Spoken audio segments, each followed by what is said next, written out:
Jennifer has a really good question. There seem to be so many great Catholic resources to read or watch. How do you decide? What are some of your favorites? Yes, it's a really good problem that we have right now in the 21st century, that the internet has allowed us to have access to great stuff everywhere. I mean, the simple fact that there are so many publishing houses now, and like you go onto YouTube, and yeah, there are amazing videos all over the place. Um, and so, how to decide? I think there are a few different things. So first off, different videos are really made for people at different points in their, or different resources are made for different people at different points in their, um, kind of, yeah, in their spiritual life and in their life of faith. Different things are going to be good for different people. Um, and then and so just because one thing is good for one person, that doesn't mean that it's necessarily good for another person. um, but then also, different people simply, they tend to be, yeah, they tend towards different types of formation, where one person may really love kind of like storytelling type things. One person may really love question answer type things. One person may really love more like the academic, diving into these details and the history and all of this type of stuff. And my advice would be to, um, dive deep into what really fascinates you. If it's really interesting and it draws you in, or if it's that type of teaching that really draws you in, use that. That's excellent.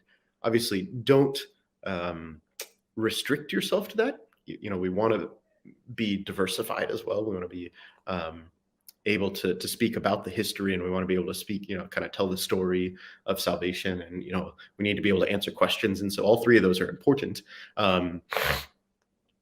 But each person is going to just more easily learn with any of those three. And then also, really just use whatever resources are helpful to you right now.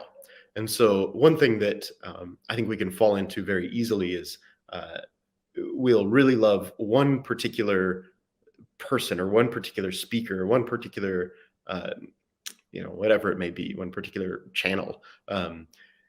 And we go to that, we go to that, we go to that, we go to that, and we almost get stuck in that. But I say this, every priest really only has a handful of ideas. And so if you listen to any one priest for too long, you end up really only getting those handful of ideas. And so by moving to different, programs, people, channels, whatever you want to, yeah, however you want to look at it, what happens is we end up being able to actually learn and develop more quickly. And so making sure that we don't get stuck on one thing is really important. Some of my favorites, I'll talk about some of the stuff that has really helped me through the ages, kind of as I was going through it all. I listened a lot to all of Bishop Fulton Sheen's talks. I spent a ton of time listening to those. I also listened to a whole bunch of courses that are available from Scott Hahn. So I listened to a lot of Scott Hahn's stuff, and I read a lot of Scott Hahn's books. Those were very helpful as well. Then also, I really like, I listen to stuff. I learn very easily, audibly. And so I listen to several podcasts. One of them is, it's a non-Catholic podcast. It's called the BEMA podcast, BEMA, that essentially really analyzes the historical context of the scriptures, and then kind of draws it all together to tell the story of the scriptures through that lens of that historical analysis, which is really cool. And I'm learning a lot from that one. There's also a really good one called, it's from the Sacra Doctrina podcast. I'm going blank on the or Sacra Doctrina Project. I'm going blank on the name of the podcast, but it's very good. It's a bunch of university professors that are basically attached to Ave Maria University in Florida, and they kind of debate different theological questions, and don't necessarily always come to a conclusion, because sometimes there's really not a conclusion to come to. It's just like, oh yeah, this is complex and we don't completely understand this. But I really enjoy that one. And then also there's the Institute of Catholic Culture, which is really good.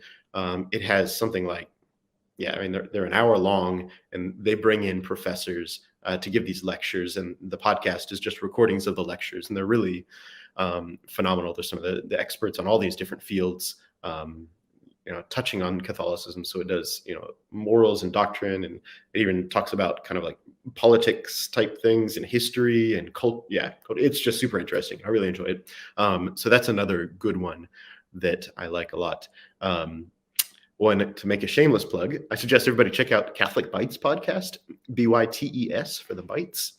That is one run by Father Conrad Murphy, and it's part of the Catholic Cast Media family, which Catholic Link is a part of that as well. And so that's a really good podcast to check out. It has also just, like hundreds. I think we may have even broken 1,000 now episodes. We're in the middle of one series called Abemus Papam, and it actually goes through the history of every single pope. Father Conrad Murphy is incredible, and he's just plowing in doing an episode. Sometimes they're really short because there's not a lot of information, and sometimes they're really long because we have a ton of information on the pope, and he just does this kind of he tells the story of the lives of all these different popes. And so that's a really cool thing. But then also he brings on guests, and it's just fun listening to them talk about all the stuff that they've got. And it's another one that just kind of covers everything Catholic. So that's a really interesting podcast to check out. I also learned a lot from one other one that was really helpful for me was Shameless Popery. It's Joe Heschmeyer's blog, which really dives a lot into the kind of Catholic Protestant apologetics. And he does a really good job, very, very creative in how he deals with a lot of the questions and challenges. And what's cool is he has the comments open. And so, he'll write an article, and then there will just be this long back and forth of him debating with, very intelligent Protestants, and they're quoting different things and, reading the fathers of the church and looking at all this different stuff. You can just learn a ton from that blog. So check that out. It's Shameless Popery is the name of the blog. Great. Good question, Jennifer. If anybody else has certain resources that they really like, list those in there, because I'd love to see what is helpful to you guys. Each person is different. And so, yeah, just list those away.